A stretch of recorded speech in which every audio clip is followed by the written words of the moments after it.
मराठी, ते धडक ते धडक. सांगता येईना आणि सहनही होईना शौचा वाटे रक्तस्राव, वेदना, वारंवार शौचास होणे हा मूळव्याध तर नाही ना? मिळवा कायमचा आराम, तोही एका दिवसात, वेदना रहित विना टाका. मूळव्याधीवर औषधोपचाराबरोबर लेझर व इंजेक्शनची खास सुविधा देणारे विट्यातील पहिलेच हॉस्पिटल डॉक्टर बंडगर यांचे मूळव्याध स्पेशालिटी हॉस्पिटल, अनुराज हॉस्पिटल शेजारी, एसटी स्टँडच्या बाजूला, खानापूर रोड, विटा. तासगावात सागर ढाणे यांच्या घरावरील हल्ल्यानंतर पुन्हा एकदा खळबळजनक प्रकार समोर आलाय.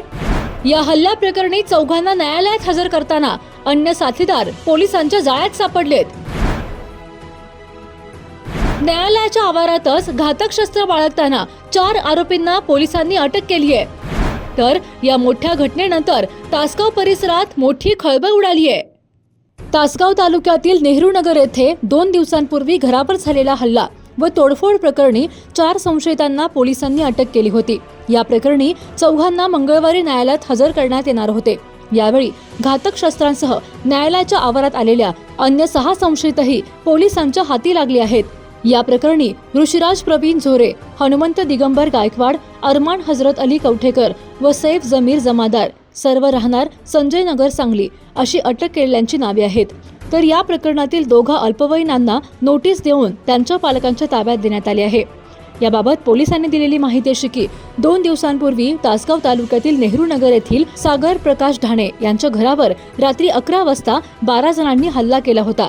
या हल्ल्यामध्ये 1 मोटार, 2 दुचाकींची तोडफोड करण्यात आली होती.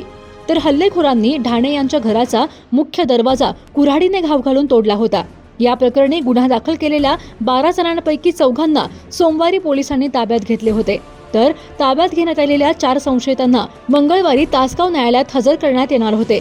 त्याप्रमाणे पोलिसांचे पथक संशयितांना घेऊन न्यायालयात येत असताना अन्य 6 संशयितही न्यायालयाच्या आवारात येऊन थांबले असल्याचे पोलिसांच्या निदर्शनास आले. तर 6 संशयितांच्या हालचाली पोलिसांना संशयास्पद वाटल्या.